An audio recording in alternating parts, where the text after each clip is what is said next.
Hello, welcome to legal awareness web series.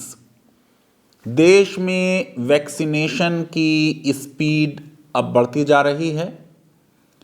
अभी yoga day पर बहुत बड़ी तादाद में लोगों ने वैक्सीनेशन कराया। गो के उससे पहले कई दिन से वैक्सीनेशन की स्पीड शायद डेलिब्रेटली कम कर दी गई थी। अब मेघालय हाई कोर्ट का एक फैसला आया है। मेघालय की सरकार ने ये आदेश दिया कि कोई भी टैक्सी ड्राइवर तब तक टैक्सी नहीं चला सकता जब तक उसने वैक्सीनेशन ना कराया हो। कोई भी दुकानदार, शॉपकीपर तब तक दुकान नहीं खोल सकता जब तक उसने वैक्सीनेशन ना कराया हो। कोई भी वेंडर, किसी चीज को बेचने वाला, सब्जी वाला, केले बेचने वाला, फल बेचने वाला, कोई भी और चीज बेचने वाला, कोई भी वेंडर अपना कारोबार नहीं कर सकता जब तक उसने अपने को वैक्सीनेट ना कराया हो। इस आदेश को चुनौती दी गई मेघालय हाई कोर्ट में और उनका फैसला अब आ गया कल। इस फैसले के बारे में आज बात होगी, लेकिन पहले मैं चाहता हूं कि हम ये समझ लें कि वैक्सीन हेसिटेंसी जो यूरोपियन कंट्रीज हैं, जो रिच कंट्रीज हैं, जो G7 कंट्रीज हैं, उनमें भी है। और उनमें इसलिए है कि बच्चों को जो बहुत से डिजीजेस पहले होते थे अब नहीं होते। लोगों को बीमार पड़ते लोग नहीं देखते, इसलिए समझते हैं कि वैक्सीन की जरूरत नहीं है। इंग्लैंड में 1853 में यूनिवर्सल वैक्सीनेशन का डिसीजन लिया गया। मैंडेटरी वैक्सीनेशन, कि क्या जबरदस्ती वैक्सीनेशन सबका कराया जाए, इसके कई जस्टिफिकेशंस हो सकते हैं। एक बात यह हो सकती है कि साहब, क्योंकि स्टेट जो है वो सबका पेरेंट है, इसलिए स्टेट डिसीजन ले सकता है पेरेंट्स के बिहाफ पे, और कोई पेरेंट को ये राइट नहीं होगा कि वो अपने बच्चों का वैक्सीनेशन रिफ्यूज करे। दूसरी चीज ये भी हो सकती है इथिकल जस्टिफिकेशन के मामले में, कि ये कहा जाए कि साहब, अगर आप वैक्सीनेटेड नहीं हैं तो आप अपने लिए तो जो खतरा हैं वो हैं, लेकिन आप अपने समाज के लिए भी एक खतरा है। ये बातें तो फेवर में हो गई मास कंपलसरी मैंडेटरी वैक्सीनेशन के। जो उसके विरुद्ध बात जाती है वो ये कि ये ऑटोनॉमी का मामला है, ये प्राइवेसी का मामला है, ये लोगों का अपनी बॉडी के बारे में कंट्रोल का मामला है। इसलिए इस मामले में स्टेट को बोलने का बड़ा अधिकार नहीं है।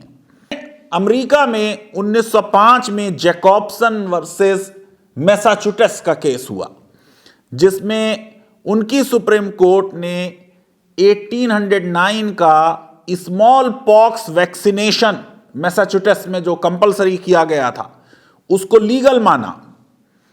लेकिन बेहतर यह है कि इन मामलात में कंसेंट से काम लिया जाए। इन मामलात में बेहतर चीज यह है कि जबरदस्ती ना की जाए, लोगों की वैक्सीन हेसिटेंसी को समझा जाए।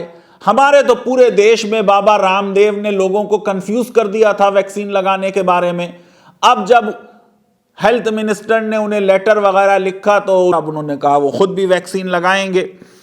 मैं ये समझता हूं कि वैक्सीन के मामले में हमें समझना चाहिए कि चंद देश विश्व में ऐसे हैं जिन्होंने इसको अनिवार्य या कंपलसरी बना रखा है। पोलैंड है, माल्टा है, सर्बिया है, इटली है, जर्मनी है, हंगरी है, फ्रांस है, बेल्जियम है, ब्राजील है।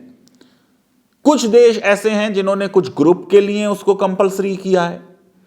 तो जो वैक्सीन को मैंडेटरी करने का मामला है वो कोई एक नया मामला नहीं है, लेकिन भारत में एक राज्य ने ये काम किया और मैटर उनकी हाई कोर्ट में गया, और हाई कोर्ट के चीफ जस्टिस विश्वनाथ सोमदर और जस्टिस HS थैंक्यू ने ये फैसला दिया है और ये मैं समझता हूं कि बहुत अहम और बड़ा फैसला है।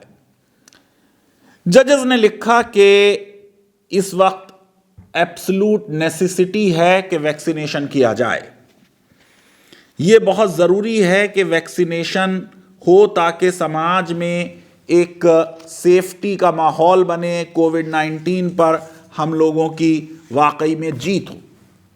लेकिन उन्होंने डिस्कस किया कि आर्टिकल 21 जो है ये राइट टू लाइफ है और इस राइट टू लाइफ में राइट टू हेल्थ निहित है और right to health as a fundamental right का मतलब है कि राइट टू वैक्सीनेशन है। अगर लोग वैक्सीनेशन लेना चाहते हैं तो उन्हें डेफिनेटली दिया जाए। प्रश्न यह है कि क्या जोर जबरदस्ती हो वैक्सीनेशन में। हाई कोर्ट ने कहा अगर जोर जबरदस्ती होगी तो वही राइट टू लाइफ, वही राइट टू प्राइवेसी जो 21 का हिस्सा है वो वायलेट हो जाएगा। मसला क्या है यहां? एक तरफ राइट टू हेल्थ का मसला है, सरकार वैक्सीनेशन के सिलसिले में जबरदस्ती करना चाहती है, दूसरी तरफ सब्जी बेचने वाले, ठेला लगाने वाले, दुकान चलाने वाले लोगों का राइट टू लाइवलीहुड है। अगर वो अपना कारोबार नहीं करेंगे जिंदा कैसे रहेंगे? ओलेगा टेलिस का केस है 1986 का सुप्रीम कोर्ट में, जिसमें सुप्रीम कोर्ट ने कहा right to livelihood fundamental right है, राइट टू लाइफ का हिस्सा है। यकीनन ट्रेड और बिजनेस भी एक राइट है, हर एक का हक है कि वो ट्रेड करे और बिजनेस करे। और ट्रेड और बिजनेस पर आर्टिकल 19 क्लॉज 6 के तहत reasonable restrictions in the interest of general public लगाई जा सकती। क्या एक कंपल्सरी वैक्सीनेशन वो रीजनेबल रेस्ट्रिक्शन है in the general publics interest? यह प्रश्न था। हाई कोर्ट ने कहा यह रीजनेबल रेस्ट्रिक्शन नहीं है, इसलिए क्योंकि गवर्नमेंट का जो यह ऑर्डर है इट लैक्स लिजिटिमेसी, क्योंकि यह उन लोगों का जिनका कारोबार करने का, ट्रेड और बिजनेस करने का अधिकार है, उस अधिकार को वायलेट कर रहा है। कोर्ट ने कहा कि यह नोटिफिकेशन आर्बिट्रेरी है और कलरेबल एक्सरसाइज ऑफ पावर है। कोर्ट ने कहा कि 107 साल पहले सोसाइटी ऑफ न्यूयॉर्क हॉस्पिटल में जस्टिस कार्डोजो ने कहा था every human being of adult years and sound mind has a right to determine what shall be done with their body. Thus, by use of force or through deception, if an unwilling, capable adult is made to have the flu vaccine, that would be considered both a crime and a tort. किसी की body में भी needle लगाना ये एक crime भी है और ये एक टॉर्ट भी है। इसलिए कोअर्सिव वैक्सीनेशन अच्छी चीज नहीं है। European court of human rights के डिसीजन कोर्ट किए, एक्स वर्सेस नीदरलैंड 1979 का, एक्स वर्सेस ऑस्ट्रिया 1979 का। इन सारे मामलात के बाद कोर्ट ने यह कहा कि बेहतर चीज यह है कि स्टेट लोगों को तैयार करे। मैं बार बार कहता रहा हूं कि लॉ को इंपोज करने से कोई चेंज नहीं होता। डिसिमिनेट करें इंफॉर्मेशन, अवेयरनेस क्रिएट करें कि वैक्सीनेशन से बेनिफिट ज्यादा हैं, नुकसान कम है। यहां तक कोर्ट ने कहा अगर 1-to-1 डायलॉग की जरूरत हो तो स्टेट 1-to-1 डायलॉग करे। उसके बाद कोर्ट ने यह भी कहा कि परसुएसिव और एडवाइजरी, कोर्सिव ना हो, परसुएसिव और एडवाइजरी हो वैक्सीनेशन पॉलिसी।